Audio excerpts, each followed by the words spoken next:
மாவட்டம் ஜெம் மருத்துவமனையின் ஒரு பிரிவான ஜெம் கேன்சர் சென்டர் ஜெம் அறக்கட்டளையுடன் இணைந்து பெண்களுக்கான புற்றுநோய் குறித்த விழிப்புணர்வு மாரத்தான் போட்டி 2026க்கான 3வது பகுதியாக மருத்துவமனையின் தலைவர் பழனிவேலு தலைமையில் மருத்துவர்கள் பிரவீன்ராஜ், சிவசங்கரன், ஸ்ரீதர் ஆகியோர் முன்னிலையில் மதுவிலக்கு மற்றும் போதைப்பொருள் ஒழிப்பு விழிப்புணர்வு மாரத்தான் நிகழ்ச்சி மருத்துவமனை வளாகத்தில் சிறப்பாக நடைபெற்றது.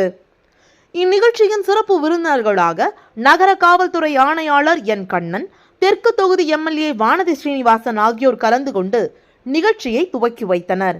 இந்நிகழ்ச்சியானது தமிழ்நாடு தடகள சங்கத்தில் அதிகாரப்பூர்வமாக அங்கீகரிக்கப்பட்டு கோயம்புத்தூர் தடகள சங்கத்துடன் இணைந்து நடைபெற்றது. இந்த மாரத்தான் 3, 5, 10 மற்றும் 21 கிலோமீட்டர் என 4 பிரிவுகளில் நடைபெற்றது. இந்த மாரத்தானில் 10,000க்கும் மேற்பட்ட பெண்கள், குழந்தைகள், பெரியவர்கள் பங்கேற்று நகரம் முழுவதும் உற்சாகத்தை ஏற்படுத்தினர். இதில் வெற்றி பெற்றவர்களுக்கு 2,000 முதல் 13,000 வரை பரிசு தொகைகள் வழங்கப்பட்டன.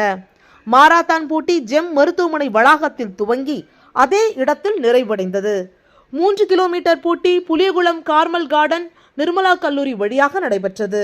5 கிலோமீட்டர் போட்டி ரேஸ்கோஸ் வழியாகவும், 10 கிலோமீட்டர் போட்டி திருச்சி ரோடு வெங்கடலட்சுமி கல்யாண மண்டபம் வழியாகவும் நடைபெற்றது. இந்த மாரத்தானில் போட்டியில் வெற்றி பெற்றோருக்கு பரிசுகள் மற்றும் சான்றிதழ்கள் வழங்கப்பட்டு நிகழ்ச்சி வெற்றிகரமாக நிறைவுற்றது. இம்மருத்துவமனையானது கடந்த 25 ஆண்டுகளாக இலவச மருத்துவ முகாம்கள், மாணவர்களுக்கான கல்வி உதவிகள் மற்றும் ஏழை எளிய மக்களுக்கான புற்றுநோய் சிகிச்சைகள் என சமுதாயத்திற்கு சேவை செய்து வருகிறது. பல நோயாளிகளுக்கு இலவச அறுவை சிகிச்சைகள் மற்றும் உயிர்காக்கும் புற்றுநோய் சிகிச்சைகள் வழங்கப்பட்டு வருகின்றன. இந்த மாரத்தான் மூலம் திரட்டப்படும் நிதியும் விழிப்புணர்வும் இந்த உன்னத பணியை தொடர்ந்து நடத்த உதவுகிறது. ஆரோக்கியமான வாழ்க்கை முறையை கடைபிடிக்க பொதுமக்களுக்கு விழிப்புணர்வு ஏற்படுத்துவதே இந்த நிகழ்வின் முக்கிய நோக்கமாகும்.